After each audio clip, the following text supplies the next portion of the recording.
Halo guys, jadi gue hari ini mau wawancara UMKM di Kopi Halu.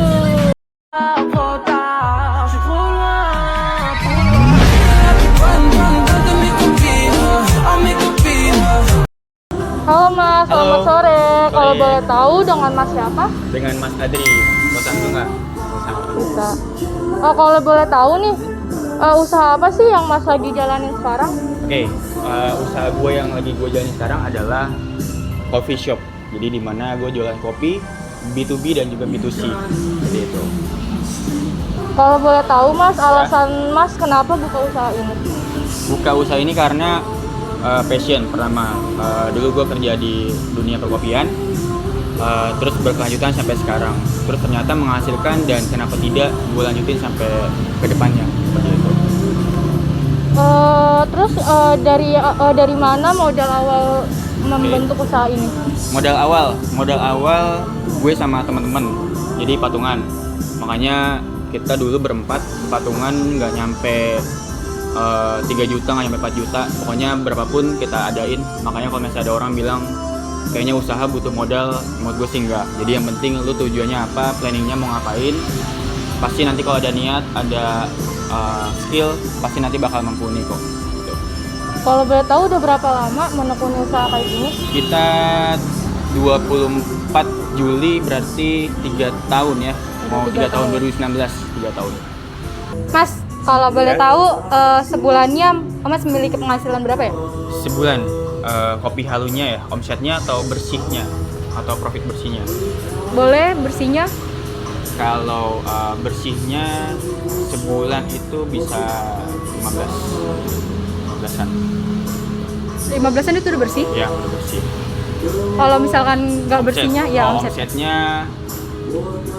Jadi kalau misalnya kopi itu di F&B, di kopi untuk omset ke profit itu bisa sekitar 45 hingga 60%. Jadi kalau misalkan kita ambil ratanya, rate di tengah-tengahnya itu sekitar 30-an. Itu udah sama di GoFood juga ya? Udah termasuk GoFood-nya. Ya, udah di GoFood.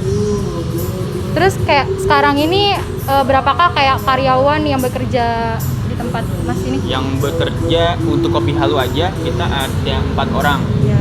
untuk halu. Iya. Cuma kalau digabungin sama belakang ada 5 orang. Itu udah termasuk Ya. semuanya. Ah. Itu beda-beda gitu? Ya beda-beda, karena kan kalau misalkan kitchen, kalau kopi halu kita nggak megang kitchennya, jadi kita cuma minuman doang. Oh, beda-bedanya. Beda-beda. Terus kayak apakah Mas membuka cabang untuk usaha ini? Buka cabang kayaknya belum, cuma untuk planning, untuk cita-cita pasti ada. Tapi Ada. untuk cabang kita kayak belum. Belum ada kepikiran atau gimana? Pikiran ada, Nah, 2 tahun lagi mungkin gitu. Kita ngelihat kondisi F&B nanti kedepannya gimana. Entah kita memang mau ekspansi lebih dari kopi, atau memang kita mau ekspansi di bagian B2B-nya. Karena kan gue juga jual beans-nya, gue jual powdernya, gue juga jual hal-hal lain yang di luar cuma untuk kita reserve ke customer, kita jual untuk ke bisnisnya juga. Jadi ada pilihan mau kita jual halunya atau mau jual ke B2B-nya, seperti itu. Masih dipikirin sih. masih dipikir ya. Ya. Kayak kalau boleh tahu kenapa ya Mas tidak membuka cabang? Kenapa nggak buka cabang? Sebenarnya karena dulu udah pernah punya cabang.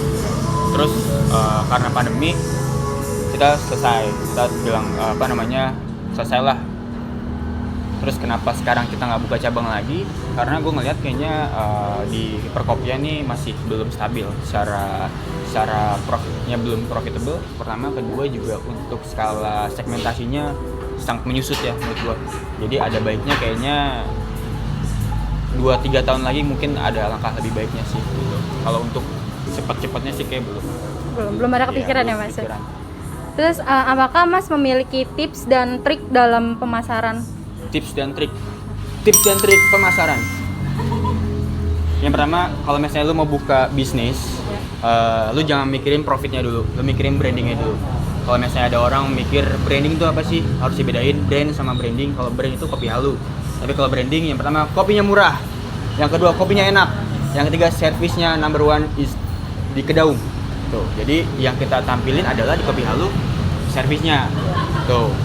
Jadi kalau misalnya customer udah datang, pasti dia ngerasa nyaman kan comment service-nya, kita benar-benar halo pak, lagi apa, lagi ngopi lah gitu kan. Masa orang lagi ngopi tak tanya kan.